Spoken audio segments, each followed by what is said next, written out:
ഈശ്വരനെ നിങ്ങൾക്ക് എങ്ങനെ വിഭജിച്ച് പല ഘടകങ്ങളായി കാണാൻ കഴിയും? പരമാത്മാവ് പൂർണ്ണനാണ്, സർവ്വവ്യാപിയാണ്. ഒന്നിൽ നിന്നും നിങ്ങൾക്ക് ഈശ്വരനെ വേർതിരിച്ചെടുക്കാൻ സാധിക്കില്ല. ഇതാണ് ഭഗവാൻ എന്ന് പറഞ്ഞ് ഒന്നിനെയും നമുക്ക് ചൂണ്ടിക്കാട്ടാനാവില്ല. കാരണം ആ പരമാത്മാവിനുള്ളിൽ ഇരിക്കുന്നത് നാം തന്നെയാണ്. എന്തിനേയും കണ്ടു ബോധ്യപ്പെടണമെങ്കിൽ പുറത്തെടുത്തല്ലേ പറ്റൂ. ഒരിക്കലും പുറത്തെടുക്കാൻ കഴിയാത്തതിനെ എങ്ങനെ നാം പ്രദർശിപ്പിക്കും? ഓം പൂർണ്ണമത പൂർണ്ണമിതം പൂർണ്ണാത് പൂർണ്ണമുദച്യതേ. പരമാത്മാവ് സർവ്വവ്യാപിയാണ്. പൂർണ്ണതയിൽ നിന്ന് പൂർണ്ണതയെ എടുത്തു മാറ്റിയാൽ വീണ്ടും അവശേഷിക്കുന്നത് പൂർണ്ണതയാണ്. സർവ്വവ്യാപിയായതുകൊണ്ട് പരമാത്മാവിനെ അനുഭവിച്ചറിയാൻ മാത്രമേ സാധിക്കൂ.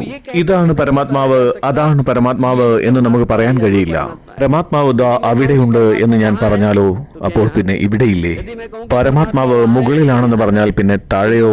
വലതുവശത്തുണ്ടെന്ന് പറഞ്ഞാൽ ഇടതുവശത്തോ? മുന്നിലുണ്ടെന്ന് പറഞ്ഞാൽ പിന്നെ പിന്നിലോ? അതുകൊണ്ട് മറ്റെന്ത് വിളിച്ചിട്ടും കാര്യമില്ല. സർവ്വവ്യാപിയായി ലോകം മുഴുവൻ നിറഞ്ഞു നിൽക്കുന്ന ഈശ്വരനെ അനുഭവിച്ചു തന്നെ അറിയണം.